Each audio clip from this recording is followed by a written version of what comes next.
So I think, it's just something where you have to ask yourself, do you want to borrow a lot of money to buy something really expensive and you don't know what the price of that thing is going to be 10 or 20 years from now? That, to me, sounds crazy. If you are a millionaire and you want to buy a house for $500,000, that makes sense, because if you're wrong, it's not going to bankrupt you. If John Smith, in this case, is wrong, let's say, and he's got $350,000 in stocks and bonds and $100,000 in real estate, and it turns out that his $500,000 house is worth $450,000 in 20 years, he can say, you know what, I made the wrong call, let me sell and take the $50,000 loss, and at least I've still got my $350,000 of investments, and maybe they've gone up. Maybe they've gone up by 10%, right? They've gone up by 10%. So his net value has actually increased a little bit. Let's see. His net value has gone from 450 to 435. So it didn't increase much. It decreased a little bit, but it's at least roughly what he had when he started. That's right. 450 became 435. Whereas for Michael Stone here, this is a devastating loss. And his 401k went up 10%, and his other investments went up 10%. But he's gone from 125 to 77, which is basically almost a 50% drop. So again, I think one of the other major reasons that people buy homes is that very often it's hard to rent a home. That more homes are available for sale than they are for rent. So that's one reason that home ownership is common. But I'd say if you're trying to buy a house that is going to be 90% of your net worth, you're probably living in the wrong neighborhood. Your income is probably too small to really gamble. A lot of people I've seen basically save up their whole life to buy a house that they normally could never afford, and they're basically saving their whole lives to make a huge undiversified bet on one thing. It's no different from doing the same thing, saving up your whole life to buy shares of IBM. You don't know if IBM is going to go up in value or down in value. You don't know that. Warren Buffett doesn't know that. Well, is the goal to sell the property or to live in it? Well, yeah, you get some utility out of living in it, obviously, but you're at the end of the day, so you do the same in rent without the huge bet. The massive bet that you could lose all of your money or double your money. Hurricane hits a town or a terrorist attack, a town might never recover. If Boeing is the biggest employer in that town and Boeing moves jobs to another country or another state, that town might never recover. And there's a lot of stories like that out there. So my advice is simple. It's to stay diversified. Don't bet more than you can afford to lose. Don't make 90% of your net worth like Michael Stone here. If you want to put 90% of your net worth in a house, that's crazy. If you're Josh Smith, you want to put 17% of your net worth in a house, go right ahead. But don't try to be a hero and buy a property that's out of your reach when you can plan on how to increase your salary, plan on how to get yourself into a better position, and then you can do otherwise. Because if you're Michael Stone, you say, I really want to own a home, but you look at your salary and you look at your investments, you say, look, you got to be realistic and say, I can't afford a home. Or if I can't afford a home, I got to think about more like a $20,000 down payment. And a $20,000 down payment doesn't get you very much. That'll get you, maybe a $100,000 house. But there are $100,000 houses out there, and that's more realistically kind of what you're in a position to get involved in, unless you want to speculate. If you want to speculate, that's up to you. I just think you got to be careful about the results of speculation. America is a great country. We've had a lot of property value growth for many, many years. But that doesn't mean it'll continue. There are countries like Japan that have been very successful, but much less successful in the U.S., And then there's countries like Russia that look like they were going to be very successful, and they've plummeted. You want to see the value of buying homes in Russia over the last 30 years, it would not be very pretty. And there's no reason to think that America is special, and especially when you're talking about buying property, you can just as easily buy property in Brazil. You could just as easily buy property in South Korea. I have friends that have homes in many countries. Why are you buying a house here? You're making a big investment, and most of the time people don't realize they're making a big investment. It's been fine because we happen to have had a lot of success. But at the same time, it's very easy. It would not be hard for America to go into a 20, 30 year drought. I hope President Trump makes all the right decisions, but he might make wrong decisions, and he might turn our country into something that we don't like. And then the next president could do an even worse job, and the next president could do an even worse job. And this is how countries go from being the Russia of the 1970s, which was very successful, the 1960s, to the Russia of 2017, which is not very successful. And even there are some countries where they have to basically tear everything up and do it over again. Look at Greece. Look at, the people of Greece. They invented mathematics. They invented civilization, basically, and philosophy. They never thought that they could potentially go bankrupt, or a country torn apart by war. There are some places that were very peaceful that became war-torn very quickly for no reason. So, predicting these things will happen or not happen, typically what's the concept is that there's, my favorite concept in economics and finance is called the no arbitrage concept. There's no free lunch, that everything that you're thinking of is basically, priced into the markets. And the real estate markets are markets. There's smart people out there like the Trump sons and daughters and other people you haven't heard of that are very good at this. And they know what you know. In fact, they know more than what you know. So why are you speculating in the real estate market when there's people out there smarter than you? They're going to out-speculate you. They're going to be selling you houses that are overvalued, and they're going to be buying houses from you that are undervalued.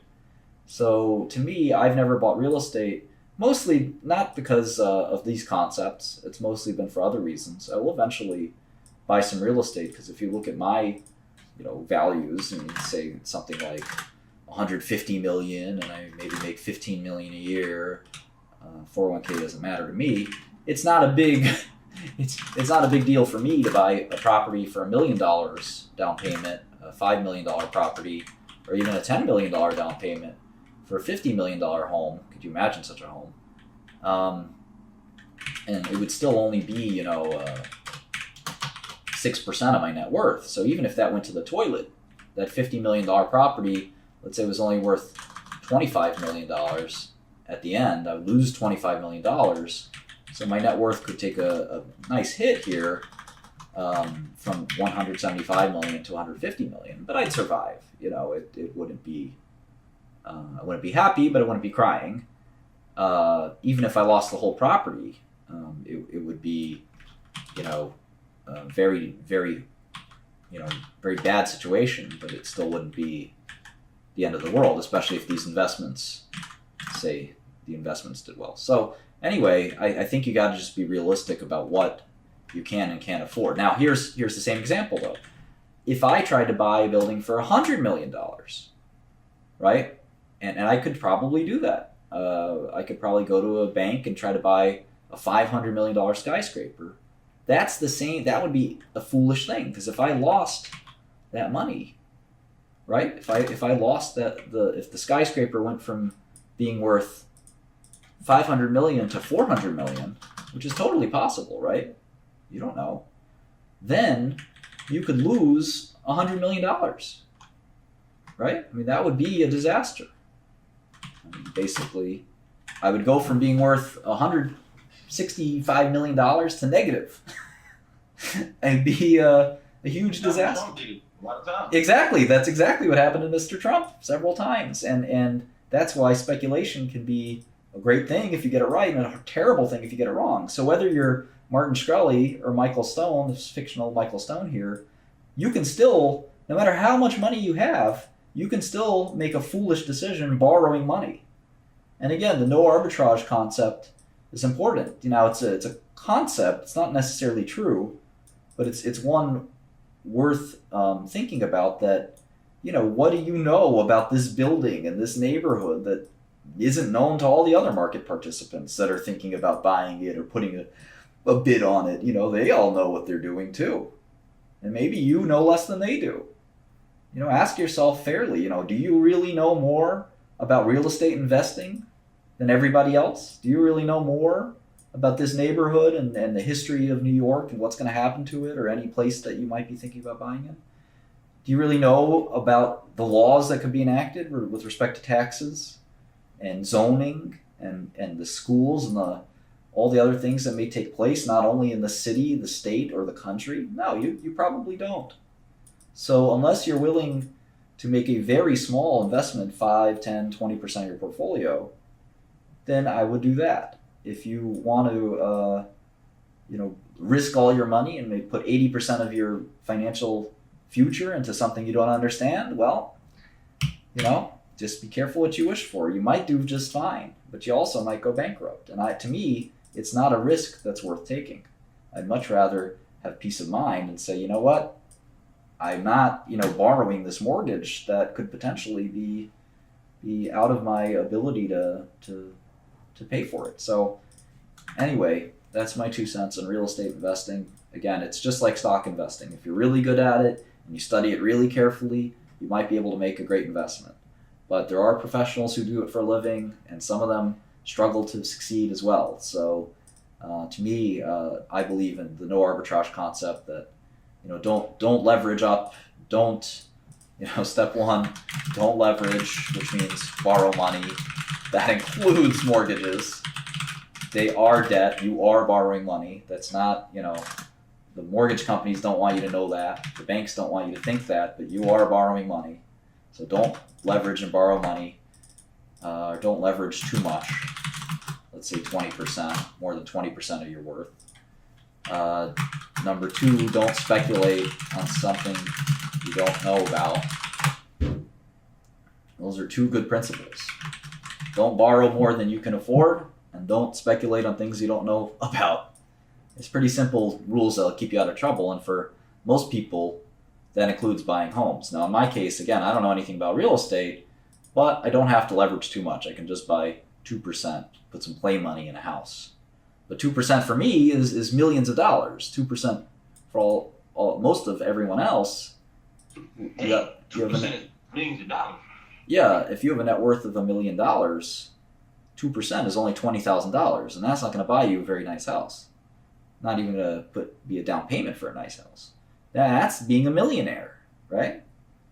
Now, if you want to put 10% of your net worth, well, that's not betting the farm, but it's not exactly betting nothing. So you're still going to have the same property taxes and maintenance costs and things that'll bog down the property you're buying. So I prefer rentals. There's no real difference. You can rent an apartment in Manhattan that, is a $50 million property if you were going to buy it. This is about $3 or $4 million property if you were to buy it, in my estimation, that I'm renting now. So I'm happy to simply rent it for, I don't know, say $7,000 a month is $84,000 a year. That includes all my costs. And on a cap rate of 3%, it's about a $2.8 million home that I'm renting. And I can move out whenever I want. I don't have any property tax. I don't have any maintenance fees. It's just a $3 million apartment that I'm very happy to be in. And it's $84,000 a year for the rent. So if I took that money and tried to apply it to a mortgage, it would be functionally the same exact thing, except I wouldn't have the ability to move out whenever I wanted. I would have a ton of headaches with legal fees, property taxes, and other zoning restrictions. And most importantly, I'd be making a $3 million bet that I don't really want to make. I mean, why would I want to gamble about whether this property is going to be worth $4 million or $5 million, or it's going to drop to $2 million, or, I live near the United Nations. United Nations could be bombed tomorrow. It's a very sticky political situation, and the property of this home would plummet. There's a Second Avenue construction for the train station. This is Second Avenue. That could be a big boon. Could be really big profit for that, but it might already be priced in. So let's say the train station isn't that great. The price of the home would plummet from $3 million to $2 million anyway. So it's just this very tricky thing. You know, why? I'm not an expert in real estate. I'm an expert in pharmaceuticals. Why would I want to take my hard-earned money and gamble it on a real estate bet? And I think a lot of people, the answer to that is, because real estate has performed so well in the past. Well, that's nice. I wish I bought IBM and Microsoft 40 years ago. I know it's performed well in the past. That doesn't tell me anything about the future. You know, that's like saying, buy Facebook stock because it's going to go up so much because it's gone up before. We all know that that's silly. That's absurd. You can't look at last year's stock performance and say, that's what's going to happen next year. That's the same thing that people do every day in real estate. They say, oh my God, my friend Mr. Jones, he bought his house 30 years ago for $20,000. Now it's worth $5 million. Well, that's nice. 10 years ago, Mark Zuckerberg bought stock in Facebook and Peter Thiel did too. I wish I did that too.